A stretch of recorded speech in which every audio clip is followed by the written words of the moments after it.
are Vineyard. Somos Viña. We are Vineyard.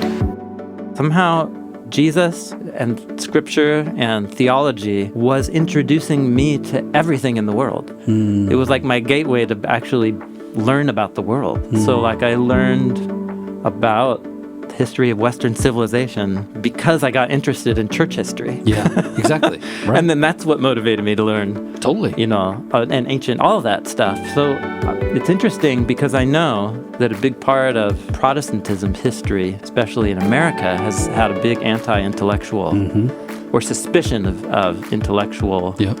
I know that exists, and I think I understand part why it exists now, but it was so opposite of my experience. Right. For me, following Jesus became the gateway for me learning anything and everything.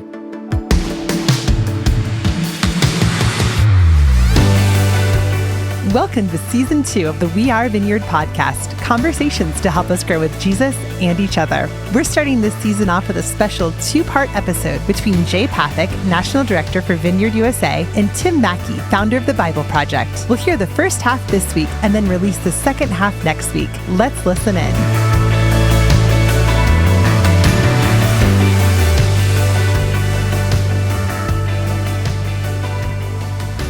Well, Tim, we're here in your studio.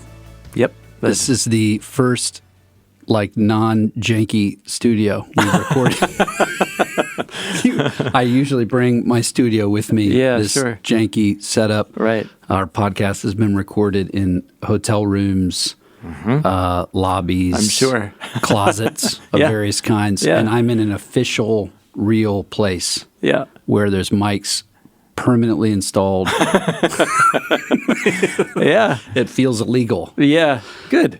I'm glad that it does. Well, we record all the audio for BibleProject stuff in here. So Wow. it's a great space. We're really grateful for it. Oh, man. It is a great space. It's an interesting space for many reasons. Like what?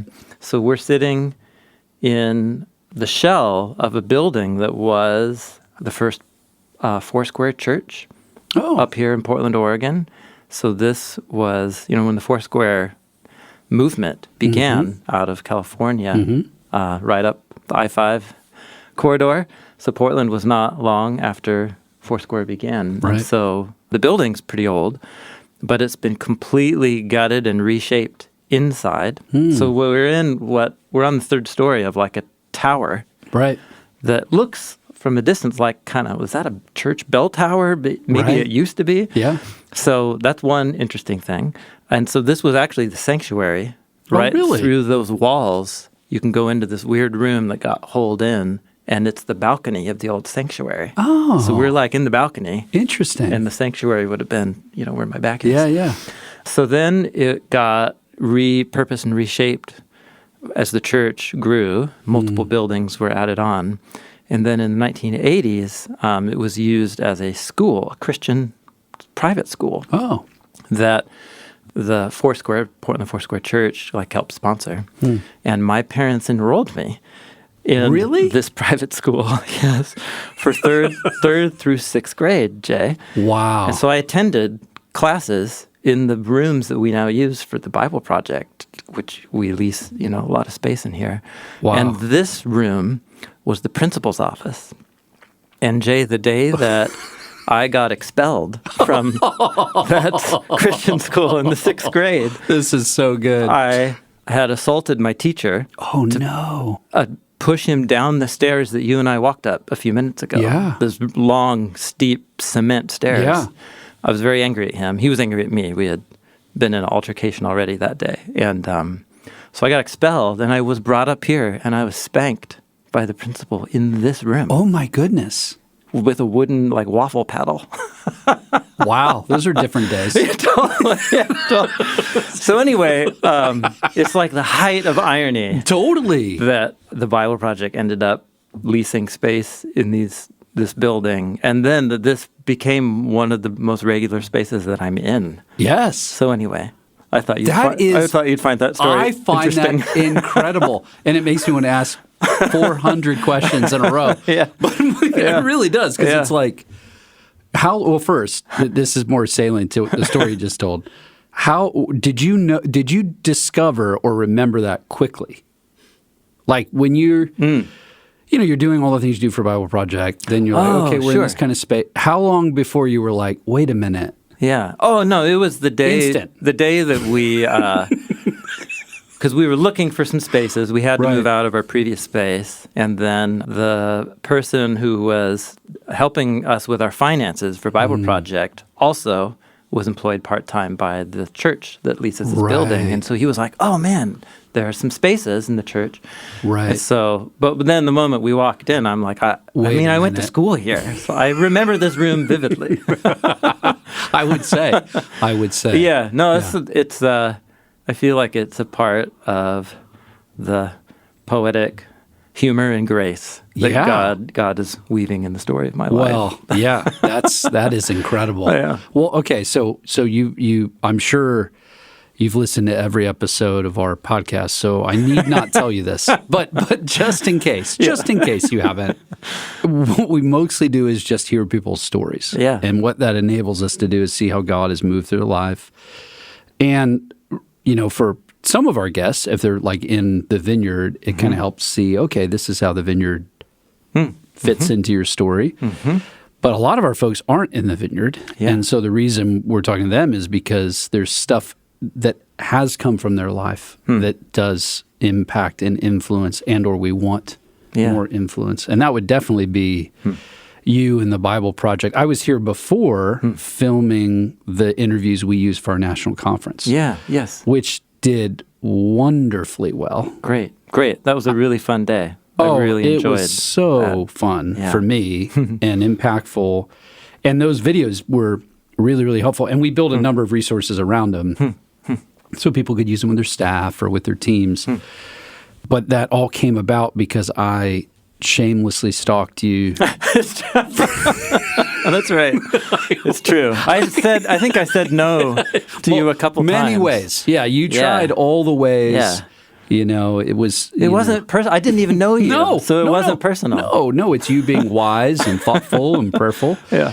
Until I just kept bothering you. And then eventually it came down to, if you come on this day in our building, film it in this window, I'll do it. And I was like, done. We showed up with a team, whatever. Yeah. And yet you were so kind to me. Even when we first met, you were like, I really think this is God. And I was like, that's good, because that's what I think. And and it has borne fruit for us, for what it's worth, which is why we wanted to make sure we got some more time with you. Yeah. But in this, it's just story. So we kind of got up to 6th grade. Was that 6th grade? Well, yeah. Yep. Okay, right. So we can go back, and then we must see where we are on the map. We got to come back to that. Deal. Okay. Okay. But so tell me where you were born, where you grew up. Was it around here? Yeah. Yep. Yeah. In the neighborhood where this building is. So we're in inner southeast Portland. So just 10 blocks that way is the river that divides Portland east and west. So East Portland, and then I grew up maybe a mile and a half just from right here. Right here. Yeah. Yeah, so it's kind of like, it's right in the middle of the city, but the east side are basically the oldest neighborhoods in Portland. And my dad was an artist, self-employed artist. He did hand-painted graphic design on like hot rods and logging fleet trucks. There's always the names of companies on the sides of doors of like a tow truck or something. So he did that. And inner southeast Portland was pretty gritty. And so houses were inexpensive, but they're big old houses. Right. In the 70s. So they bought this big old fixer-upper and not far from here. So that's where I grew up.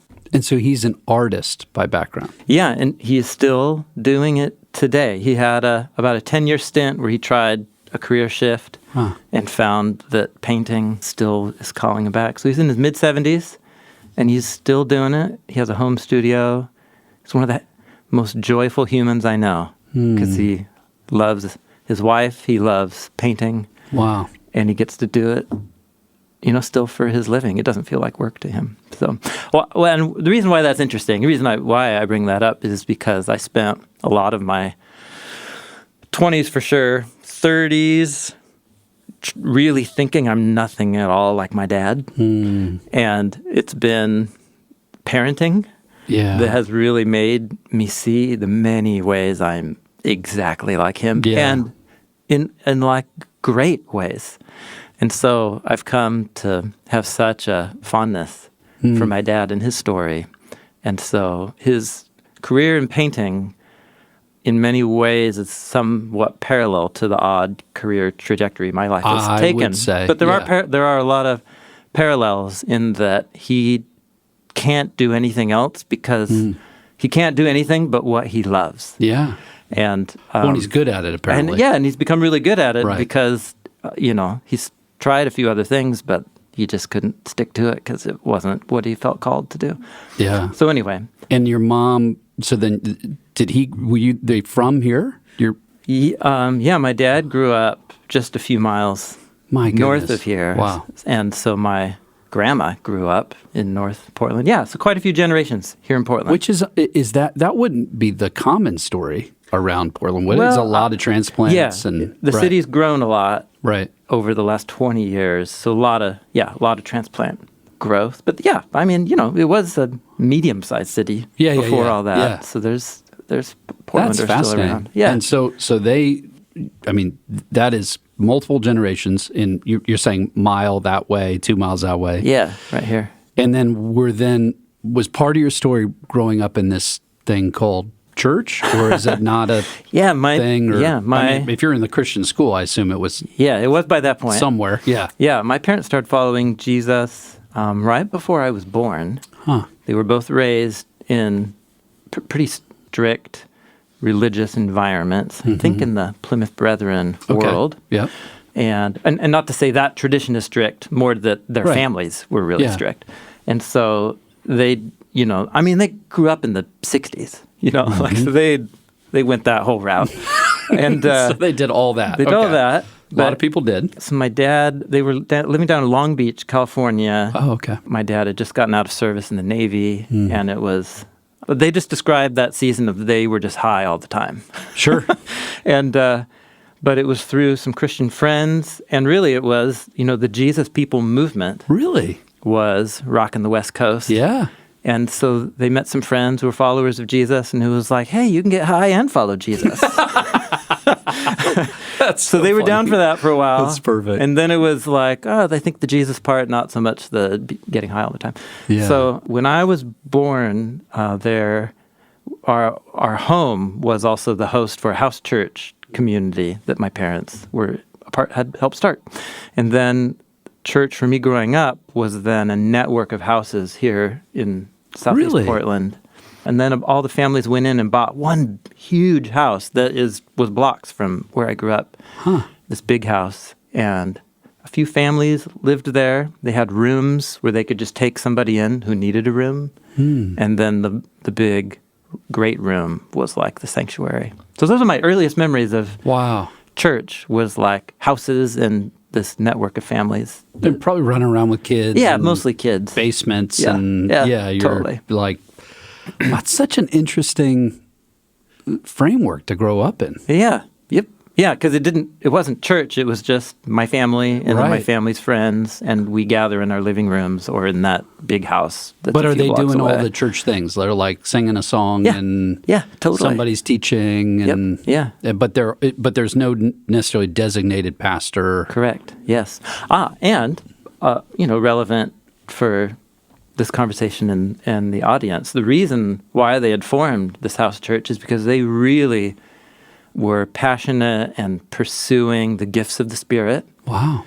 And so this was then in the late 70s, early 80s, when there's a lot of charismatic, traditional cessationists, a lot of divisions. Yeah. And so they wanted to just start a community where the Holy Spirit could just do whatever they wanted. Wow. They felt like the Spirit wanted to do. So interestingly, that community my parents ended up leaving that community because of leadership conflicts. And that's when we landed at Portland Foursquare Church, which is this building. Right. And so on. But so they're in sort of the house church renewal Yeah. movement that was really across the country, but definitely on the West Coast, as you're describing. Yeah. And can you recall, or did you have experiences that were positive, negative, just nothing, just kind of, or I'm just in a basement like playing? Yeah, one important event in my life that connects to that community, that's positive, was, I think I was in kindergarten or first grade. We went to a neighborhood school, and my mom remembers that I was complaining about my back being sore because we had walked to school. I'd walked to school with my sister. And so walking back from school one day, I just sat down, apparently, and just was like, my back hurts too bad. So my sister came, and, my mom thought she feels bad to this day, but she thought I was just like being a lazy kid. Like, come on, let's go. Yeah, right. totally. But it became a kind of prominent, like I actually didn't want to walk and couldn't walk because it hurt for a few days. So it took me to the doctor. And many tests later, I only remember one, was I had a extremely rare autoimmune disease where my body was attacking the sheathing around my spinal cord. Wow. Yeah, super rare, called Guillain-Barré. It's a French name for the French doctor who discovered it. So the one appointment I remember was a spinal tap. Yeah, you will remember that. Oh. And so I've asked my dad about this because I'm like a naked little boy on this table in a huge room surrounded by doctors, and my dad is there with me. They would only let him be with me. And now as a dad of two boys, I try to relive that memory. Yeah. Thinking from his perspective. But he got me a little panda teddy bear that my son sleeps with now. So that's kind of a special memory. So the diagnosis was that I wouldn't walk for quite a while. Like it was going to take out my mobility, and as I grow and develop, may not be able to walk normally. I said, dude, Jay. So they called all the people in the house churches to begin praying. And so I remember a Sunday gathering where they brought me to the center of the living room and like anointed my head with oil and prayed for me. And within 3 months, I was already beginning to be able to walk again. And by 6 months, there was like nothing. Gone. Yeah. And it was one of those, like, the doctors just were like, who knows? That happens sometimes. Yeah, I guess, yeah, exactly. But anyway, that's an important personal memory. I'd say. It's, as I've meditated on it over the years. But in terms of that community, that's obviously a really positive, powerful experience. That has, when I was 6 or 7, I don't sink in what had happened. I'm just like, I can run now. Yay. Yeah. Oh, totally. Yeah. But, you're not seeing the breadth of it. Right. Anyhow, I feel like that moment. Well, I've had some experiences in the last couple of years where it feels like there's been some bookending of different events, and that event has come to have a lot of significance for me. I bet. So you have this kind of. It's so interesting to think through lenses too, when you think about moments like this where. When you're in a thing, it's just what you know. Yeah, yeah. But then if you think about what would it be like to look at that from the outside, that just looks kind of weird and almost, like we planted a church very similarly. We had homes and we're all in houses and I'm waiting tables and whatever. And the weird experience of inviting someone like, you should come to church. And they're like, oh, okay. Like, where is that? Well, there's this white house right there. And they're like, I'm sorry, what? Yeah. That's their immediate response is, no, that's some kind of cult thing. So, but when you're in whatever you're doing, especially as a kid, it's like, yeah, sweet. I don't know. And apparently they bring me in the middle and somebody prays for me and now I can run again. That's cool. Yeah. And that's right. Yeah, no, that's exactly the scope of it's like, you just don't have another reference point. Yeah.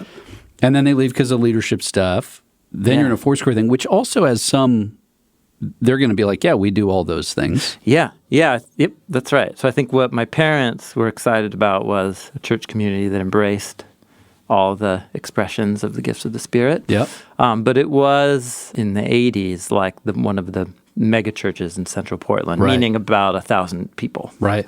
Which is a big church in Portland, especially. Yeah, Right. yeah, totally. Yeah, even still today. And now you're in a Christian school. Yeah, so our family started attending that church and then going to school in the associated building with that. So I was here 6 days a week.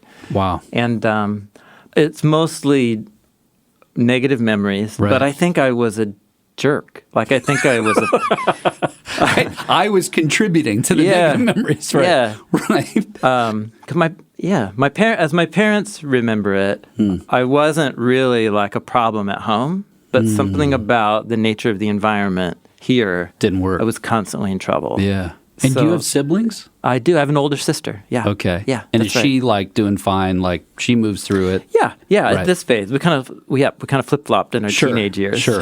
Yeah, that tends to happen. Right. Yeah. Right. Yeah. So. But something about it. Something about it. And so by the 6th grade year, me and my 6th grade teacher were. I can't imagine what it was like to have me as a student. My memory, and I couldn't believe I have to have this guy as a teacher. Right, So anyway, we're in class 2 years together. So by the midway through the 6th grade year, I assaulted him and attempted to push him down a very large set of stairs. That's an escalation. Yeah, totally. Yeah. That's an escalation. Yeah. We're in danger zone now. So another key event is when I was 11. So this would have been my 5th grade year. Yeah. My parents for Christmas gave me my first skateboard and a subscription to Thrasher magazine. Oh yeah, man. Which was at that time there was 2 magazines. There's Transworld, which is cool. It's cool. But Thrasher is cool and it's like punk rock. Yeah, it's edge. Yeah. It's got a thing. Yeah. Right. So I discovered skateboard culture, and also which was flourishing as a subculture right here in East Portland. There's a really famous skateboard park underneath a bridge called Burnside, just a few blocks from here. And so I just, met friends in my neighborhood and just loved that. So that kind of became my subculture. Yeah. And so everything to do with church and school, which was a package deal, was just like, It's a collision. Yeah. yeah, forget that stuff. So I know that was a part of my parents didn't quite know what they were putting in my hands. Right, right. And are you wearing the gear and your Well, I had to wear uniforms at school. Okay. So that was part of it. I mean, one day I came home and set my button shirt on fire. After we got to school, my mom not just symbolic. My mom was so mad. That's right. So I'm just like, what? And I'm looking at Thrasher magazine and hanging out with my buddies who go Totally. to public school, and like they don't have to wear a button-up shirt and tuck it in. Right. I'm like, what is this? Yeah. Well, Anyway. your worlds are expanding. Yeah. And they're colliding. Yeah, totally. So you have this horrible moment with a teacher Yeah. and that are like, I'm sorry, you just can't be here. Yeah, that's right. So That's got to end now. So I was expelled from school. I did homeschool with my mom for half a year. There was another private school on the west side that I went to for 2 years, and then I went to public high school here in Portland. And was sort of like, by the time it was at public high school, it was like, freedom. And know? so in those days, were you still like an academic kid? I mean, were you No. No. So- Nothing. Not at all. Isn't that interesting? Oh, yes. Yeah, well, I think it was my personality, like my dad. It was all about passion. Like, what are Right. you? And so then it was like skateboarding. Yeah. Skateboarding. Skateboarding, having fun. Yeah, so I'd be with my friends, but also I'd go skateboarding by myself and like try the same trick Right. for 2 hours. Yeah. So you really, really loved it. It wasn't just yeah. social. It was like, I love this. I just loved it, and never did team sports, but I really got into skateboarding. And so I think that the temperament is still actually very the same today, where I can focus for long periods of time and forget about my bodily needs. Yeah. Obsessive kind of focus. Yeah, not obsessive compulsive, but just like passion driven. Into it. Right. And when I'm in the zone, I'm in some twilight time zone. But so skateboarding provided me both a community and a sense of identity and self. And so I really distanced myself from anything positive about Jesus. Yeah, I was going to say, because if you, I don't know why I've never thought about this. I should have thought this before now. But if you're going to church at the place you're going to school, and then your parents still want to go to the church, but you're expelled from the school, can you do that? Yeah. I guess technically, officially you can. Yeah, well, but they made me. But it was a battle. Right. Like it's a weekly battle. That's interesting, because it's all mashed together. Yeah, to where you can't just pull one out and think it'll be okay. Yeah. So you're theoretically supposed to go to youth group. But but I refused to go. Yeah, of course. Well, and it's the kids from the school that I did the thing with. I don't want to hang out with these people. Yeah, exactly. Wow, okay. So everything just starts splintering. Yeah. That's interesting. That's right. Yeah. So when I was in 8th grade, my mom remembers this. I hardly do. But I sat them down because they were in the habit of, if there's something important, have a family meeting, go sit in the living room. Yep. And so I asked them to have a family conversation. Wow. And said, I don't want to be a Christian. I don't want you to make me go to church anymore, please. Is it okay? If you don't make me go, I'll go occasionally when you want me to go. To holiday of stuff or like that. Wow. And so my parents remember that I conversation. bet they do. And they do. Yeah. So they decided to be brave and let me have my request. Wow. And they decided to go the long game and just pray. And because they said there was this move made in an effort to save the relationship. Because they're like, if we are close relationally, then no matter what this kid does, we'll be a safe place and we'll be here. And so, again, now as a parent, as I rethink that would be such a complex conversation to have. But so anyway, they quit making me go to church, and that began my teenage years. And scary time to make that decision. Yeah, totally. Well, and what's interesting is how strong, that shows you have a certain kind of strength pretty young. I mean, that's an unusual thing for a kid that age interesting. to just decide. Like, well, it probably also speaks to the family culture that they created. Say, the connection. Yeah. So both things are true. Yeah. We're connected enough that I can tell you the truth. I feel strong enough that I can tell you the truth. And they feel brave. I like the way you said that. They make a brave choice. Say, I think we're connected enough that, and we're seeing the long game, we're going to let this play out. Yeah. And just trust and pray that Jesus will get a hold of this kid in his own way and time. I can't imagine, though, the anguish. I mean, like when you're not there or at night when they're talking, or even Sunday morning waking up and totally doing the thing. And then, but there'd been enough, obviously, shown from being expelled from a school and whatever else. I mean, I'm sure they have eyes in their pieces head. Together. Yeah, they're going, yeah. Boy, this is tough. Yeah. This is not easy. Yeah, I guess because the choice would be, do we maintain this family practice of being a part of a church community at the expense of any later positive experiences he might have but not be open to? Because for him, Jesus is associated with all the things that he can't stand. Yeah. Well, and it's interesting also that they're like, this is our church. Yeah, that's true. Actually, they were super involved. Super involved. I don't know what happened here. Yeah. Maybe that wasn't great for you, because I'm sure they're interacting with a principal and you got to see those people in the hallways. Yeah, and, that's right. And they're like,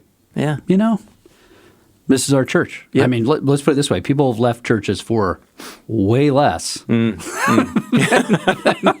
the awkward moment with my kid. Yeah. What? That's a lot of tensions to hold. Yeah, it is. No, they were I don't think they were ever in official leadership, but imagine your active dream leader volunteers at a church. And they're teaching, my parents taught a marriage class that they created all the curriculum for. Wow. And they were super involved. So I think it was I put them in a tough situation. Yeah. And, but woulda, coulda, shoulda. I'm glad that they gave me the space, because I really, in all those years, it just began a long season from like 13 to 19 of, other than my parents, virtually no Christians influencing my life at all. And that could have gone a lot of ways. Yeah, it does often for people. So in that freedom space, you just kind of do what you want to do.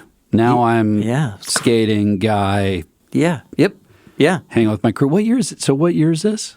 I mean, are you right in the grunge Northwest culture? Yeah, this is, well, let's see. I started high school in 91. Yeah. Oh man. Yeah, you're right in there. Oh, it was amazing. That's the right time to be that guy in the right place. Yeah. It's great. I mean, man. it is.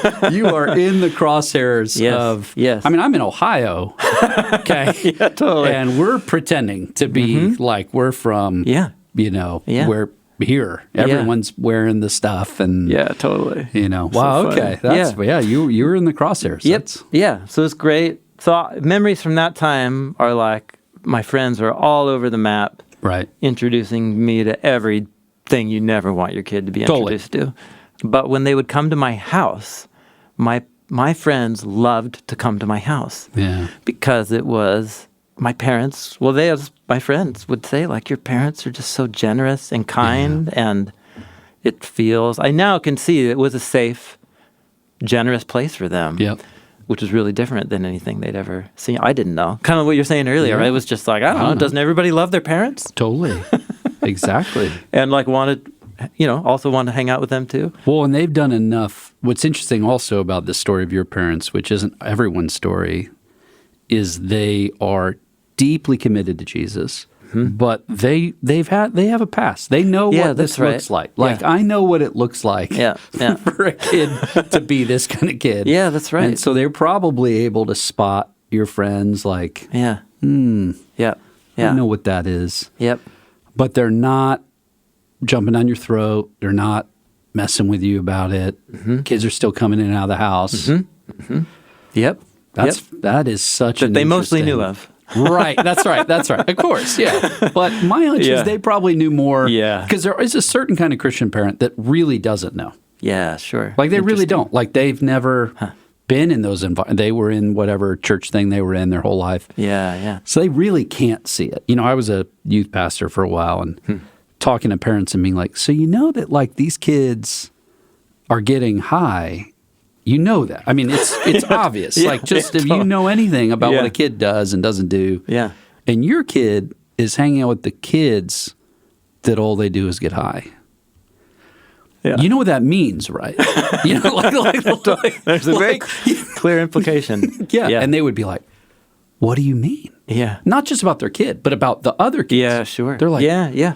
What? That's not real. That's like on like movies and stuff. I'm like, no, that is not. That's what's happening right now. And the amount of times as a youth pastor, you have this horrible job of informing parents. Telling parents like, I'm not telling you what to do, but I'm trying to help your kid. And they didn't just get caught the one time with weed. That they're lying. Yep. So I don't know if you know. Sorry. Totally. It's a weird job. Well, so here is an irony, and I don't know because I was exposed to drinking too much in teenage years and getting high a lot. And I never got caught with my family or with my parents. Wild. And it is wild to me. I don't actually understand it. Right. But there was something, as I can look back, I have just certain memories of like going to certain parties and just having this sense of being in some environments where it's like, no, let's get out of here. This isn't safe. Yeah. Yeah. And I don't always, all I can think is I had formed some kind of inner compass that was shaped by God's Spirit and the influence of my parents that just knew like some environments you just want to not. Yeah. And some movie version of this, you're walking in that door and your parents are like laying on the ground on their face. Yeah, praying. Crying out to God. Yeah, totally. You can't see any of that, but I wouldn't doubt if that's true. Yes. I mean, that, or someone in their small group or, you know, like, They very quietly have said, just keep praying for this. Yeah. You never know. I don't know how any of that adds up, honestly. Me neither, Jay. But it seems like something's going on in those moments. Yeah, totally. So I know when it came to especially late high school, I don't remember very much. Right. I was just high a lot. And I was not doing well because I could care less about school. Back to that passion thing from my dad. Yeah, It was like I want to do what matters. This is dumb. Yeah, Right. none of this matters when it came to school.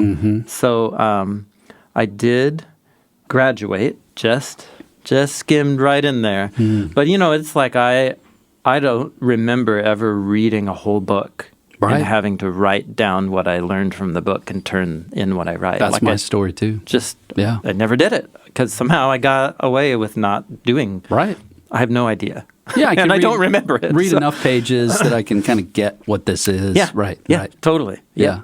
So I graduated from high school and got a job at UPS, like stuffing trailers, boxes, like the boxes. That's hard work, by the way. Yeah, it was the entry-level position. That's very physical. And it was a hard job. Yeah, it is. But my parents were like, I was living in the renting in the basement now, and they were like, well, if you're not going to go to school, then we're going to ask you to chip in to pay rent. I and love that kind it. of stuff. So, and I had thought like my dad's a painter, and I kind of grew up around art. I like art, so maybe I'll do graphic design. And I kept telling them like, oh, maybe like this one art school, but I had no.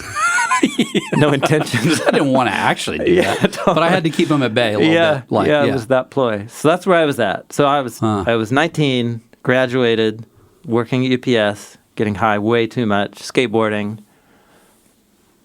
and I had no plans for anything so else. again, this is going to sound redundant because I asked you a moment ago, but I'm thinking about it now.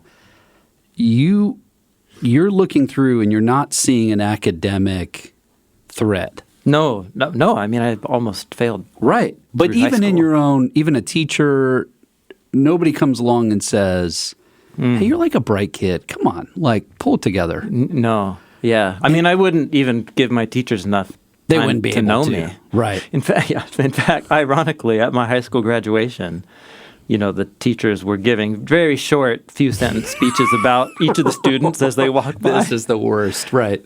And my parents, to this day, remember because when my name was announced, the teacher Tim Mackie. didn't know me. So Just didn't know what to say. have what to say. So just like, it's a great guy. We wish you all the best or something. That's so And my great. mom was like, well, all these other kids got a nice thing said about them. And I was like, yeah, I'm sorry, Mom. I don't really know them. Yeah, and they don't know me. Yeah. So many of my friends who now live robust academic lives have a similar story. Oh, that's interesting. It is really interesting. So Wow. Caleb Maskell. Yeah. We moved Caleb. Yes. Caleb effectively failed out of school. Similar kind of deal. Just clear Christian Holy Spirit background that was just weird and like, whatever, I don't want to do this. So he's just doing whatever he wants. Not really a clear academic threat of any kind. Wow. Huh. And by sort of encountering God, all these things fire in him that he didn't even know were there. Yeah. Yeah. And it's interesting to me to think about how many teachers, principals, pastors, even parents, you just can't tell. You just can't tell. What's going on. You just can't tell. Yes. Like all that stuff is latent in you.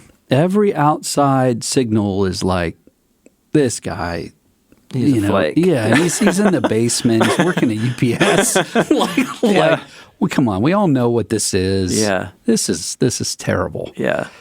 And to imagine that kid becomes this guy where we're sitting, Yeah. by any adult's estimation around them, like a teacher, a principal, maybe save your parents. They could probably see things that other people can't. I think that's right. Would have just felt incomprehensible, impossible. And I mean, as far as like things that give teachers hope or pastors hope or youth pastors hope, is you really just don't know. You just don't know. And enough space and enough connection Yeah. Yeah. to be able, when things sort of click in, that they have somewhere to turn.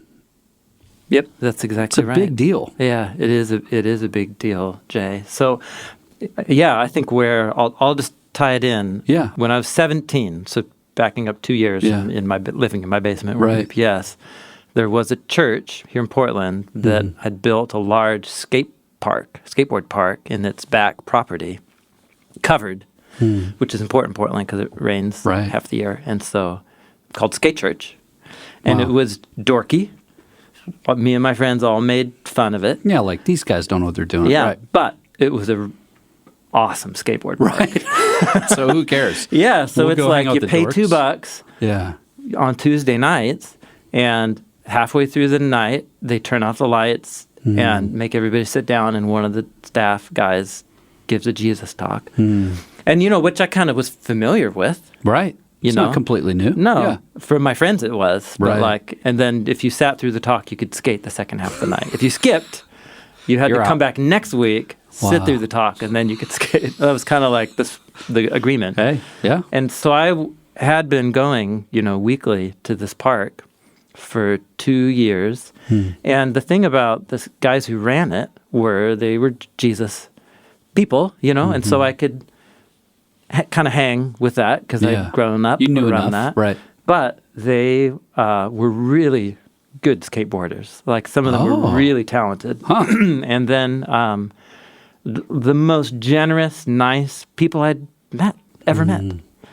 And so these were the first impressions of like, wow, like that's a way of living Yeah. as a human and following Jesus, and like you're actually really cool, you're really good at skateboarding, and you're really passionate about Jesus. So that was about a 2-year season where the Spirit was doing. And then I have real vivid memories of like going to party on the weekends, and I would be having these pangs of conscience of like, but like the thing that guy said at the talk at SkateChurch last week, and like, what am I doing? But entirely invisible to his vision. That guy. Yeah. If I say, hey, tell me about this kid, he'd be like, I don't know. I don't know anything about that kid. I mean, he comes every Tuesday, I think. Yeah, But yeah, totally. No, you could ask Paul today, and he would say Tim knew how to like hang with the Christian thing, but he was doing his own thing. He could tell that. Yeah. Yeah. So in the summer of '95, I was dating a girl who dumped me.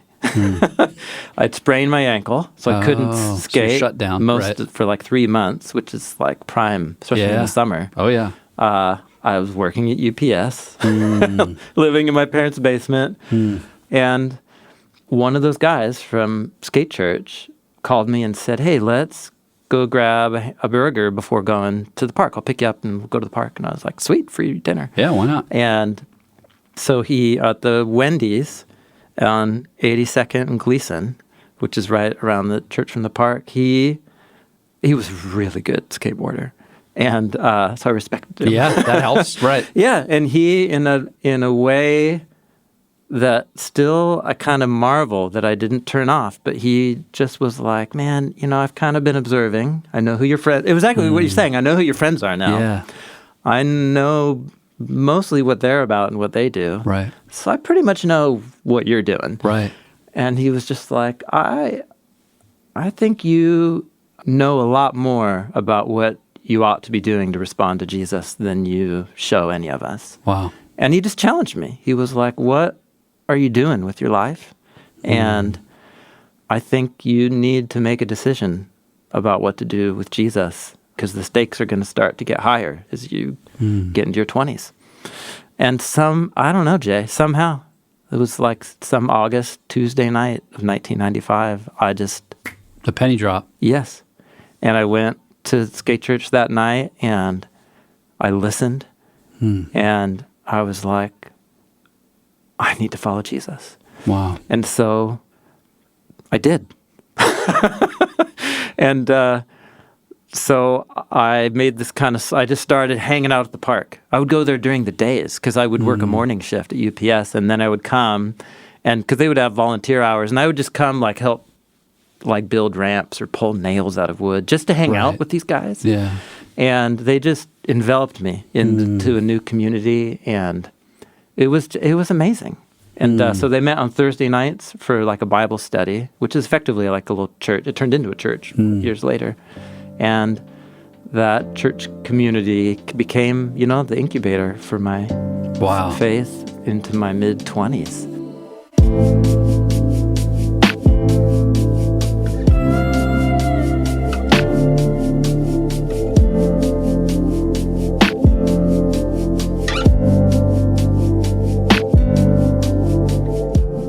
This summer, Vineyard USA is hosting our national conference, Making All Things New, at Ridgecrest Conference Center just outside of Asheville, North Carolina, from Monday, July 31st to Thursday, August 3rd. We're creating an experience that will be great for the entire family, adults, teenagers, and kids, as we focus on evangelism, church planting, and global missions. Registration opens to the public on February 8th with early bird pricing, so make sure to check out vineyardusa.org to learn more and register today. See you on the mountain.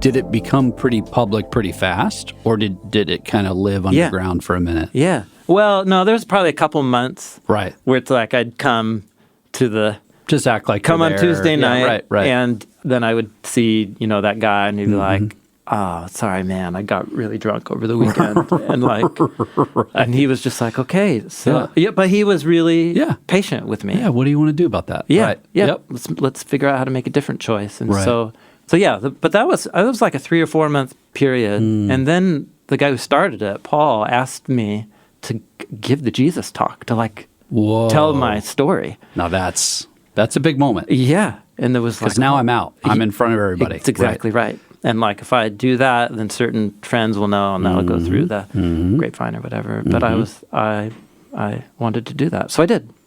And then I guess I was able to say something coherent and semi-compelling Enough that they were like, that was pretty enough good. that they were like, that was pretty good. And so Paul, started meeting with me and reading the Bible. It would just simple. It'd be like, hey, let's read Galatians this week, and then go have breakfast and talk about it or something. And so he became my first kind of like mentor. Yeah. And he had a young family, so he was married and he had little kids, and I'm like watching him be that. But like as a follower of Jesus and a really good skateboarder, and I was like, wow, this is so that. Okay, so then he asked me to teach a Bible study for the junior high skateboarders. Wow, and I was like, how would I do that? It's like some kind of magic. I don't know how to do that. Right? Yeah. So I had 2 friends that I'd gotten to know at the skate park. They had started following Jesus in the last year or 2, and they had signed up for classes at a Bible college that was across the street from the skateboard park. I love it. Called Multnomah.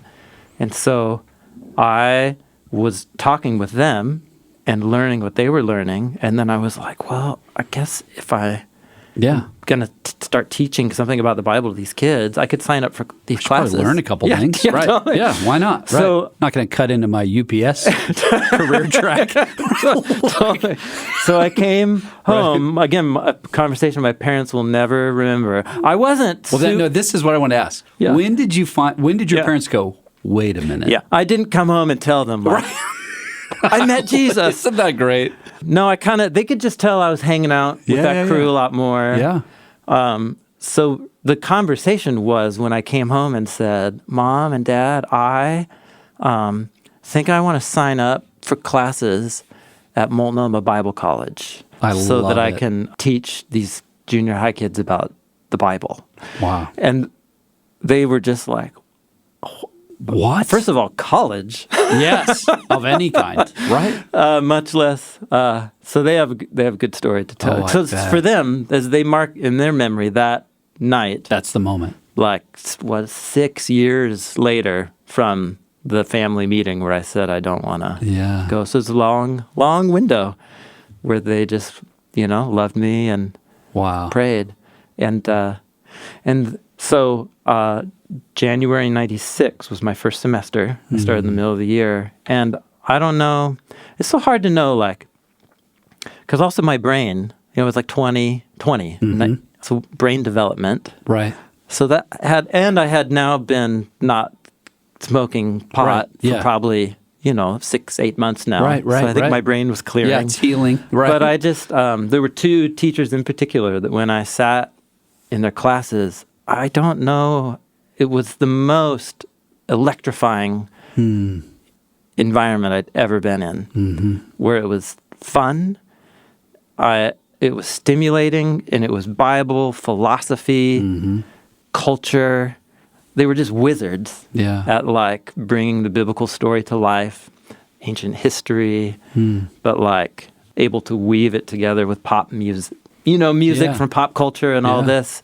And I just fell in love with biblical studies and theology, just because these two, Carl Kutz and Ray Lubeck.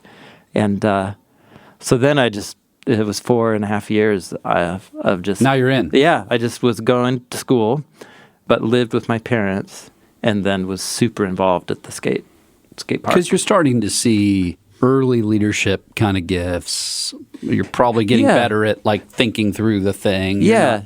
Not maybe less on the leadership front, but more on just like the passion front. Right. Of like, I just love this. I love this. Huh. This is what matters. This somehow Jesus and Scripture and theology was introducing me to everything in the world. It was like my gateway to actually learn about the world. So like I learned about the history of Western civilization because I got interested in church history. Yeah, exactly. Right. And then that's what motivated me to learn. Totally. And ancient, all of that stuff. So it's interesting because I know that a big part of Protestantism history, especially in America, has had a big anti-intellectual or suspicion of intellectual. Yep. And it's just so, I know that exists, and I think I understand part of why it exists now, but it was so opposite of my experience. Right. Because for me, following Jesus became the gateway for me learning anything and everything. Yeah. And was like the reason why I wanted to start learning. So anyhow, those were great years. Really great years. And in those years, are you starting to form career thoughts like, I'm going to be a pastor, or I'm going to be like these SkateChurch guys. Like, I'm going to be these guys, or I'm going to be... Not necessarily career, but in terms of life direction. Yeah. I remember when I taught my first Thursday night to all of my peers in that community. I taught on the book of Exodus.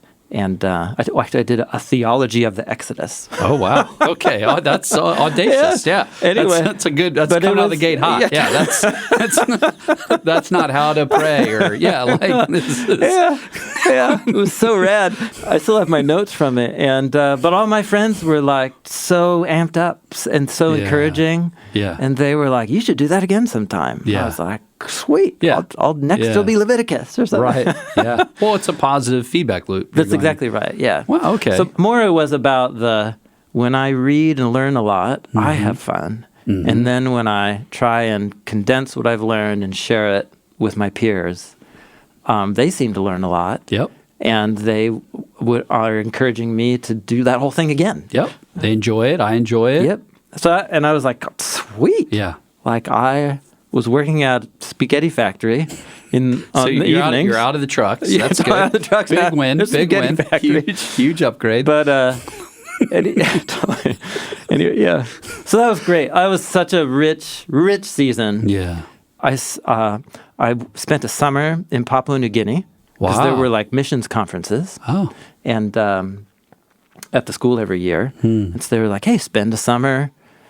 Like somewhere else, living, in somewhere where somebody's doing frontline Bible translation into new languages. Wow. And so I had a friend, actually my friend Gerald, who picked you up from the airport. Yeah. So I met him at SkateChurch. Really? Yeah, I met Gerald when I was like a brand new follower of Jesus. Great. So he went and did one of these summers and came back, and he was a part of SkateChurch, and I was hearing all about it, and I was like, oh, dude, follow Jesus to the ends of the earth, and like, yeah, I'll do that for a summer. Let's go. Yeah. So I came back from that summer deeply impacted. Like, I want to give my life to helping people understand the story of the Bible and fall in love with Jesus. So I signed up for Greek. Oh, wow. Here we go. a natural step. Yeah. And just loved it. I signed up with some friends, and then the next year I started Hebrew, and Just had an aptitude. yeah. It's like a hidden... Yeah, so now we're back to that thing Right. where I discovered like, whoa, this is coming pretty easy. Right. When you talk to anyone who moves through seminary, okay? Like anyone. Yeah, totally. It's the rare exceptions like, man. And Yeah. then I took Hebrew Yeah. and Greek, and I was like, this is awesome. Yeah. They're almost all going, I am dying. Like I am putting 100% effort Yeah, in yeah. to get almost no yield. I'm barely surviving this. Totally, yeah. But you're in the rare exception. Yeah, Like, I'm also like, I'm 20, right. not married. Right. I have lots of free time. Yeah, I'm just doing it. And right? I'm in a sub community where my friends were all taking classes together. Yeah. And so, I did Greek and Hebrew, but with my friends. Yeah. And then we'd get out of class, like take a Hebrew quiz, and then I'd go give the Jesus talk at the skate park. Right. And like it, and then meet those kids. Yeah, and then you hang for out till Bible late study. that night and whatever. Yeah. And back at it. Yeah. Right. So I don't know what to say. It was a unique environment. And so I walked out from that experience in Multnomah, and I knew that I wanted to learn more. And so I knew I wanted to go to seminary, but it wasn't yet. I think the career thing was just dawning on me. Like I could do this. Yeah. Or this is a thing you could do. It's I just guess like you a could be job. a professor. Right. I'm kind of more nerdy than my friends who are going to go be pastors. Right. So I'll go to seminary. And so there was a seminary. I mean, it's 2 miles up from the house I grew up in, Western Seminary. And so I got to know one of those professors, and he took me out to lunch. I think he was kind of looking to kind of help expose me to the program. Yeah. So, I went to seminary here in Portland, and so I'm missing a huge event, which was I met Jessica in the middle of my junior year. Okay. And so we were dating all my last year at Multnomah. And she's studying similar stuff. We're all in all the Yeah, things. everybody at Multnomah did a major in Bible. Okay. And then she did a minor in Greek. Oh, okay. So right. And our first conversation was her approaching me to ask about the Greek program. And I was like, I'll tell you anything you want to know. a pretty lady Yeah. who came up to me to talk about the Greek program. I like this woman a lot. So great. So, so she finished at Multnomah after I did, and then we got married, and then it was, I was first married and started seminary, and Wow. our apartment was 2 miles up that road. Wow. And there you go. It was great. And then again, you I take loved to seminary. it. I just works. loved it. Like I love this. Oh, yeah. Because that doesn't always happen. That's true. No, that's true. I mean, people hit a wall. They're like, Yeah. oh, I thought I loved this, but Yeah. Man. Yeah, I knew I wanted to keep going to biblical studies. I had my Hebrew teacher and three of those friends that I started Greek and Hebrew with, they all caught the bug too. So they all went off to a program at UW, University of Wisconsin in Madison. yeah. To Hebrew. I know that program, yeah. Hebrew and Semitic studies. Yeah. So I've got 3 friends there. I wanted to do more church history, theology, understand the whole landscape of Christian theology, Right. and keep rocking as many like Greek and Hebrew classes as I could. And so that was a really great season, and I got to do some more preaching, and I pity the people who had to hear those sermons. But what I noticed at seminary was I'm more of a nerd than most of the people I'm meeting. And so, and by that I just mean like I just had this kind of obsession Right. for a more academic pursuit, and if I had a question, I would go live in the library for a day and get all the journal articles And love it. Like this related is to that fun. question, and I thought it was so fun. Right. Whereas other people are like, I guess I got to go figure this out. Yeah, totally. Yeah. Yeah. Right. So that was seminary. So by the time I finished that, it was a 2-year program. I was very clear, like PhD or bust. Yeah. Like I'm going to do this. We don't have kids yet. Let's go for it. Let's keep going. Right. So we moved to Wisconsin, and I joined that same program. Right. that my friends then were just graduating from with a master's, and then I stayed there for a master's and a PhD. That was a Wow. 7-year program. 7 years in Madison. Yeah, we were there for 9, but 7 years in school. Wow. In that program. Wow. It's a cool city, but that's a long great time. town. Yeah, 9 Yeah, years. well, it was 3 years of coursework. Then I did my last class year in Jerusalem. And then we moved back to Madison and then 3 more years of just researching and writing my So you're dissertation. like 30. Oh, yeah, I turned 30 in Jerusalem. I Wow. celebrated my 30th birthday in Jerusalem. So 30, so then you're 32 at the end of those 9 years, something like that? Let's see. 33? I graduated in 2010, and I'm 46 right now. Yeah, 33. I was 33 when I finished. Yeah. Yeah. So 33, now you have like all the school known to man. Yeah. I'd been going to school for 13 years. Yes. From a guy that like didn't care about school. Yeah, totally. The lights turn on. Yeah. Now you're on the escalator. Yeah. I'm going to keep taking every Yeah. escalator. Yeah. But now you're kind of at the top of the escalator. Yeah. And you're thinking I'm a professor now. Okay. So about halfway through that program, I started doing student teaching there at the university. So I'm teaching Intro to Judaism to like 200 incoming freshmen. Wow. And they could care less. Because they need it as a prereq for some other There's thing. like 5 people who cared in the front row. Right. And this was right when instant messenger chat began and laptops were affordable enough. So everybody has laptops. Everybody's typing. And I'm thinking like, oh, this is great. They're taking notes and it's like, no, they're like talking to whoever. Yeah. Right. There's no. So I loved the environment for what I got to learn and study as a relational environment. Right. I got an accurate picture, I think, of what it would be like to be a religious studies prof at a university. Yep. And I just thought, like, this is not the environment where my passion for all of this was, got fired up. And I don't think the environment where I feel called to carry out a teaching ministry. Yeah. So then I was like, well, I'm most of the way through this program. Right. And I love it, so I'm going to finish. But maybe it's the pastor, teacher guy. Yeah. So we were really involved at a church that we were attending. And so I offered to teach a class on the theology of the Pentateuch. That's cool. I mean, and they're like, sure. They were like, my wife worked there. This is key. Okay, my that's wife key. had been working That's key. there. You're She in. put in a Right. good word for me. Right. I was known as Jessica's husband. Right. Perfect. Because I was in the library all the time. Right. And so they were like, well, Jessica's husband is a Bible nerd and he wants to teach class. So what was rad was, it was a university-focused church close to campus. So it was like lots of grad students and lots of faculty in all the different schools that went to the church. And so that class on theology of the Pentateuch was like really sharp people. And it was so fun. Yeah. I just had so much fun.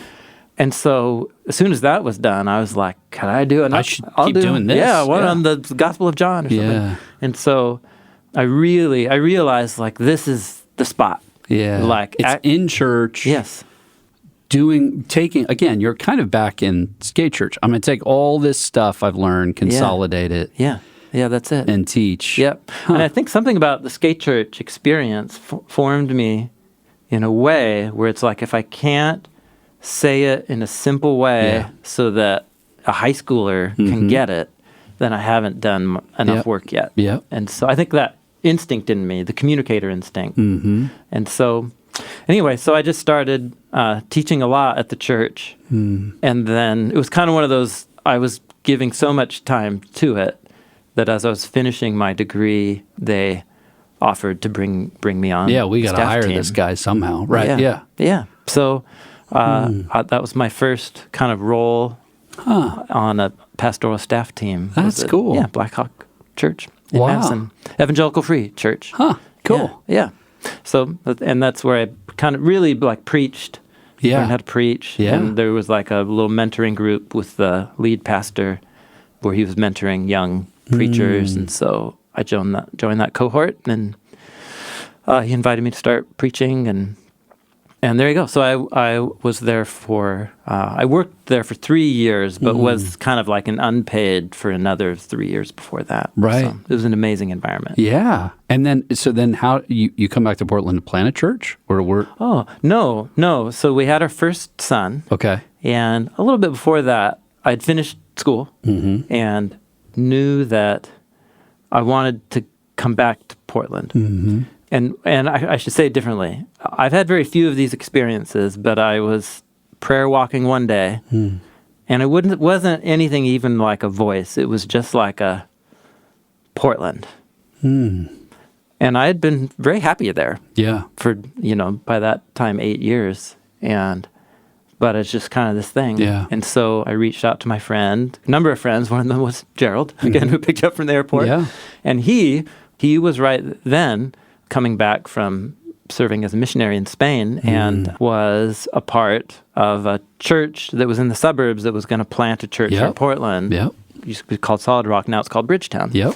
And so I asked if he could help me just meet some pastors here in Portland just to kind of figure out something I could do. Is there something I could do? And so through lots of connections, I ended up meeting a guy named Josh White, who had just a year earlier planted a church called Door of Hope, right here, like in your neighborhood, half a mile right down there. Wow. 3 blocks from where I grew up, like the building. And I remember that we visited, and it was like all these people from SkateChurch, but like we're all adults now. So all the history comes back. Yeah. Yeah. And then Western Seminary is right up the street, and I had maintained my relationships there, and so worked out a pastoral role at Door of Hope and adjunct professor at Western Seminary. Wow. And moved back home, and my parents were close, and so that was great. So that was 11 years ago. Okay. And then I had a friend named John Collins, who I met at the skate park. Really? Like way back when. Yeah. He had moved down from Seattle to Multnomah, John Collins, and he volunteered at the skate park. And we were both interns at the skate park for a time, and we met then, and just began a friendship. And he was somebody who had grown up around church, but was super inquisitive. And I always appreciated how honest and raw his questions were. He tended to ask like the third or fourth question where people stop at 1 or 2. And so we had maintained our friendship because the women that we dated and married, they were friends from college. That helps. And so when we moved back to town, we would see each other, our families. And he, while I was in school, had started a business making short animated explainer videos, mostly for tech clients. And I was about 5 years into that business. But he, and I had kept, even over email, remember when you used to have theological dialogue over email? Yes. Long emails? Totally. Don't do that anymore. No. At least I don't. No, I don't. Somebody might, but they're probably younger. We had that over the years. And so we were trusted conversation partners. Right. And so he was at a place in his life with the Bible. He was down for Jesus. Bible's a struggle. And he's like, and I went to Bible college. Right. Like I should know what to do. So he asked if I would work with him to help make some videos, some Bible explainer videos. Wow. And so I think just like on his own, like here's a project. I think he's like, help. I have this animation studio Right. As a side project. Would you be interested in this? I think I have some ideas about how we could get it funded and just explore making a few of these to help people understand the Bible. Let's see. And I was like, sweet. So I came back with a list of 100 videos. Wow. Like if I was trying to think of it like a curriculum. Yeah. Like, what do I wish I had? Right. As going to SkateChurch, trying to figure out the Bible or whatever. And so that was ambitious, but we started, let's just pick 2. Right. Two's a good start. And start with that. So. And were they as tight when you first did it? Was it like, were they... Because what always is remarkable to me about the work you do, like you do a lot of incredible things. The thing that I find most amazing is how tight it is. Yeah. Like 7 minutes, 5 minutes, 12 minutes. And it frankly is horribly intimidating as a communicator. in that I've got 30 and Yeah. I feel like I do, or 25. Yeah, sure. I feel like I do a tenth of what you're doing in 12, which makes me deeply insecure. Yeah. But I know that in order to work in those tight windows, it's way more work, frankly, to get at that. Oh, totally. Yeah. I mean, so I wonder. yeah. So did you start with that as an image? So, John was 5 years in to a rhythm of go spend a day with client, 2 days with clients. Yeah. Learn everything about their product. And just chop it all the way down. Yeah. So he Wow. had developed this kind of craft Yeah. of getting to the essence of a thing, learning what needs to, get put on the cutting room floor. Yeah. That's a helpful thought, but we're not putting it here. Interesting, but Right. not the essence. Yeah. And once you've got the essence, then you can help somebody have that light bulb Yeah. turn on moment. Oh, the company was called Epiphio for epiphany through video. Wow. So you're trying to help people Yeah. See it. have the moment. Yep. And so I think, but the reason why he ended up starting that business is because it's innate in him. Yeah. It's just the kind of That's human a he very is. unique skill. It Right. is. And you can go look at the video library of things that he worked on before. It's everything from like inflation to leap year to how to survive the robot apocalypse.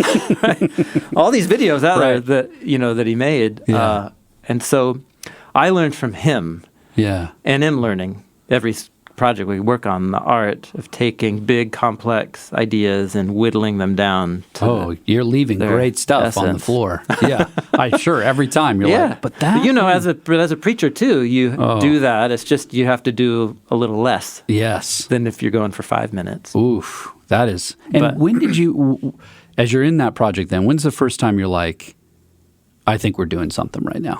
This Yeah. is a thing. Yeah, This so- isn't just a fun thing Yeah, we do exactly. while I'm doing this. And So we worked for a year, and he had raised some money from kind of just relational network, some people who invested to give us runway to just hire some artists to work on the first two. And then we created a nonprofit business entity. I spilled my coffee on the paperwork the morning we were sending it in. I'll never forget that.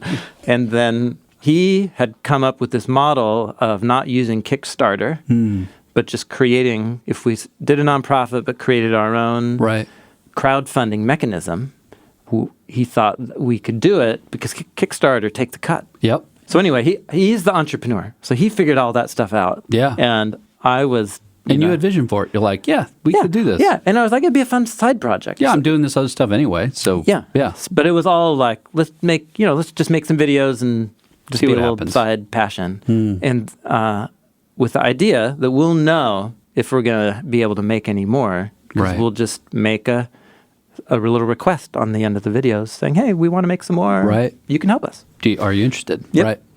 So the response was really amazing. The day we launched our first two videos was May 2014, and then we raised, enough money to make the next video within like 48 hours. Wow. And we were like, sweet, I guess this is a thing now. let's do another one. Wow. So it just kind of was, it wasn't ever like viral in that sense, Right. but it's just been the slow, steady, like the next thing's covered, and then you do that thing and release it, and then, the next two things are covered now. And it's kind of been like that.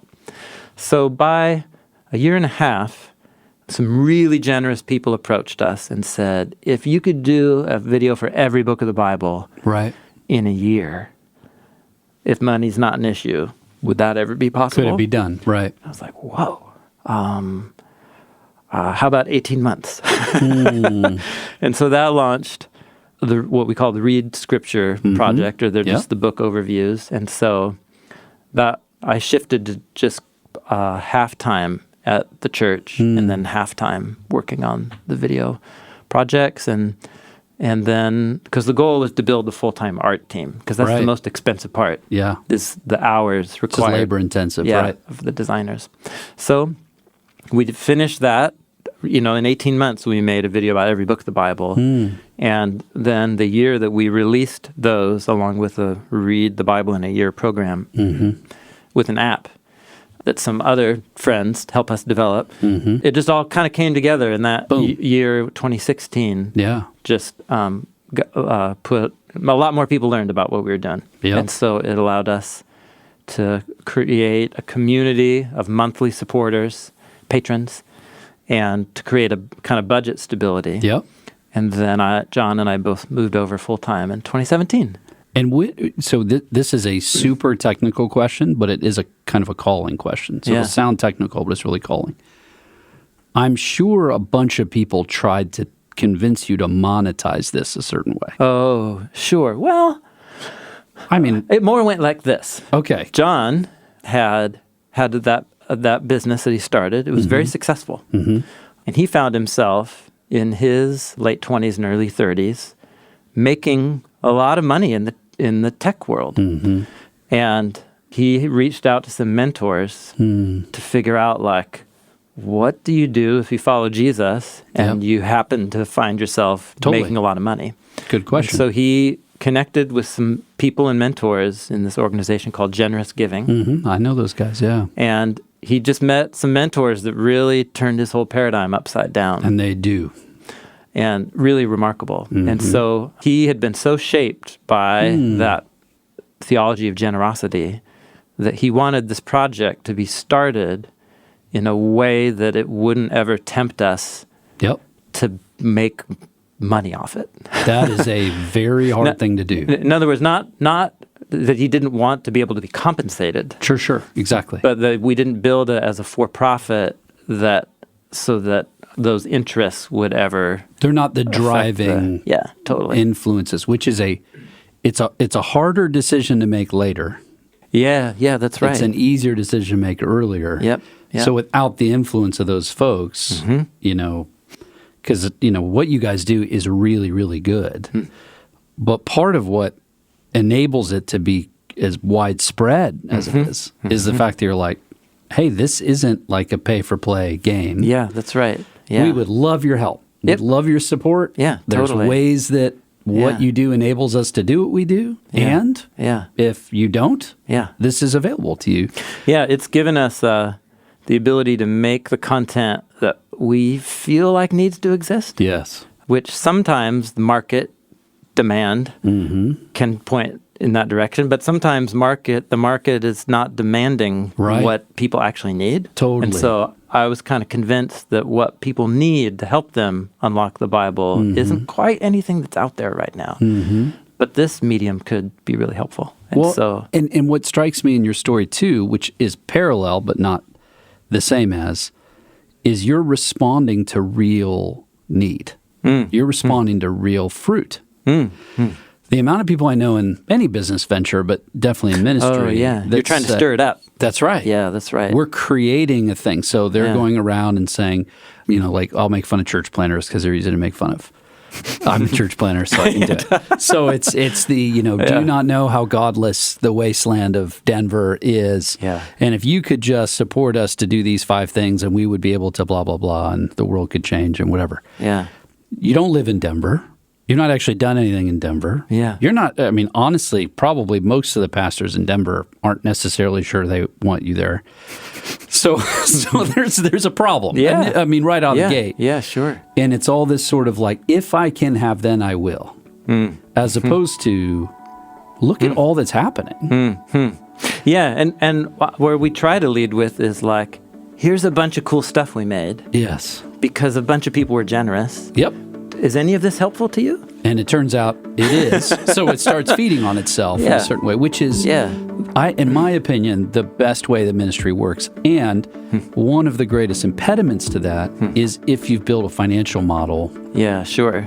Yeah. that disables you from that. Yeah. That's a real problem. But you guys, and I don't know if that was sovereign, that was wisdom, that apparently you had mentors, and you have certain kinds of talents that come together. Yeah. That's a miracle. Yeah. No, every part of the project feels like an orchestration of No doubt. something that the Spirit had in mind that we had no clue.